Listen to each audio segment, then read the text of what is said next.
When you're looking at rental properties and you're trying to run your cost analysis to see if the rental property is worth pursuing, you should consider that there's more than one way to generate rental income from a rental property.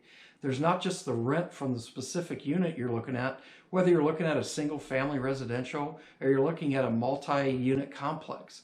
You can do many other things to generate income. I'll tell you what, why don't we go on a field trip?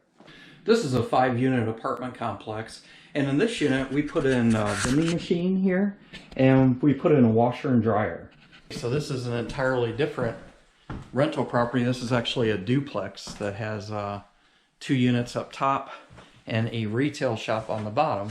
So here's a washer and dryer that we have in these units, and they also generate income. So we've all heard the saying, location, location, location. Well, whenever we bought this piece of property, this rental property, it came with this little sliver of land. But we figured one day it would probably become part of the trail system for the city. And whenever that happens, the city will either offer for you to donate the land, which can give you a huge write-off on your profits for a year, maybe even 2 years. Or you can wait for eminent domain to come through and sell the property. So here's another commercial property, and yep, we have a vending machine at it. This is something else to look for. So we bought a meth house. It was actually a meth house that had been cleaned up, but we bought it super cheap. But it came on 1.5 acres of land, and it turned out that the walnut trees on the back acreage of the property were worth a lot of money.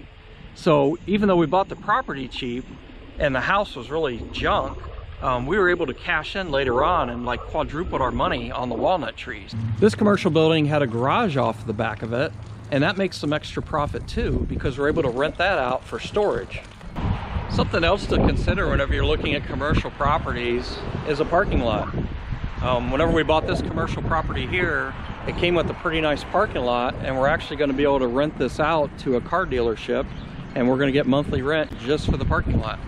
Of course, these are just a few of the things that you can do to make a rental property more profitable. You could see if you could put up a billboard on the property.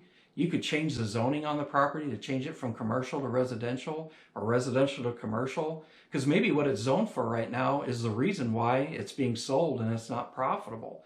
So don't pass up some of these ideas just concentrating on the rent or what that property is currently being used for, or you could be passing up on huge profits. I hope you found some of the information on this video helpful. For those of you that are currently just looking at rental properties, or even for those of you that own rental properties and never really thought about monetizing them in a different way. If you've liked anything on this video, please like, subscribe, hit the bell so that you'll be notified whenever we put out the next video. Until then, have a safe and profitable day.